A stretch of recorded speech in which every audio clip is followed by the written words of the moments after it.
Space 2.0 સફળતાના શિખરે પહોંચી હતી। ભવ્ય મેળાની સફળતા માટે doctor Chirag Patel principal BIPS અને સંજય પંચોલી પ્રિન્સિપાલ AGPS તેમજ બંને શાળાઓના તમામ શિક્ષકો અને સ્ટાફના સભ્યોએ અહોરાત્ર મહેનત કરી હતી। તેમનું સંકલન અને સમર્પણ ઉપસ્થિત સૌ માટે પ્રસન્નીય રહ્યો હતો। આ મેળો યુવાનોના સાહસ, કુશળતા અને સ્વદેશી ભાવનાનું એક જીવંત ઉદાહરણ બની રહ્યો હતો, જે ભારતના ઉજ્જવળ અને આત્મનિર્ભર ભવિષ્ય તરફ દોરી જાય છે। હું રિપોર્ટર ઇકબાલ શાહ, આજ કા Bharat news, Patan.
Traffic flow.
Jadi cokan-cokan haru aja.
जल्दी चेक करें, जल्दी से जल्दी।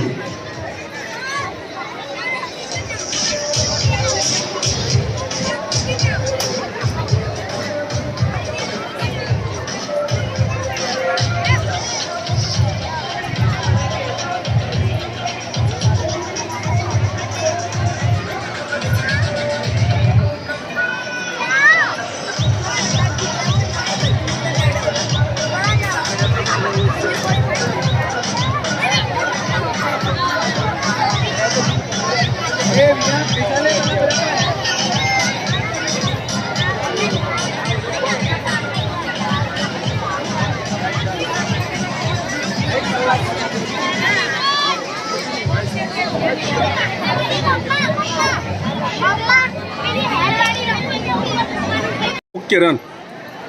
ચાલુ કરો. અમારે ત્યાં નોર્થ ગુજરાત એજ્યુકેશન સોસાયટી સંચાલિત અરવિંદ જીવાભાઈ પ્રાઇમરી સ્કૂલ અને ભગવતી ઇન્ટરનેશનલ પબ્લિક સ્કૂલના ઉપક્રમે એક ફેન્ટાસિયા ફેસ્ટ 2.0 સ્વદેશીની ધરોહરનું આયોજન કરવામાં આવ્યું છે. ગઈકાલે એટલે કે 18 તારીખ અને આજે 19 તારીખે ભવ્ય આનંદ મેળાનું આયોજન કરવામાં આવ્યું છે, જેમાં 100થી વધુ સ્ટોલ છે. આ મેળાનો મૂળભૂત હેતુ એ છે કે આજના વિદ્યાર્થીઓમાં મેનેજરિયલ સ્કિલ, એન્ટરપ્રિન્યોર સ્કિલ અને એ લોકો ઉદ્યમી બને. તો જો ઉદ્યમી બનશે તો આવતીકાલનું આત્મનિર્ભર ભારતનું આપણું સ્વપ્ન સાકાર થશે અને જે વિકસિત ભારત 2047નો આપણો ધ્યેય છે એ આ રીતે પૂર્ણ થઈ શકે. વિદ્યાર્થીઓએ પોતાની રીતે સ્ટોલમાં કઈ રીતે મેનેજમેન્ટ કરવું, કઈ રીતે એડજસ્ટ કરવું, એક આ સ્કૂલ સ્ટેજે શીખવાડવામાં આવે છે. સાથે સાથે 30થી વધારે સ્ટોલ સ્વદેશી પ્રોડક્ટના છે, જેને અમે લોકોએ જુદા જુદા ગુજરાતમાંથી જુદી જુદી જગ્યાઓથી બોલાવ્યા છે અને એમને પણ પ્રોત્સાહન પૂરું પડે અને સ્વદેશી વસ્તુઓ અને જે લોકો પોતે બનાવે છે એ લોકોને પણ અમે પ્રોત્સાહિત કરીને આ સમગ્ર મેળાનું આયોજન કર્યું છે. ગઈકાલે લગભગ 15,000થી વધારે લોકો આવેલા અને આજે પણ 15,000થી વધારે લોકો આવ્યા એની અમને આશા છે.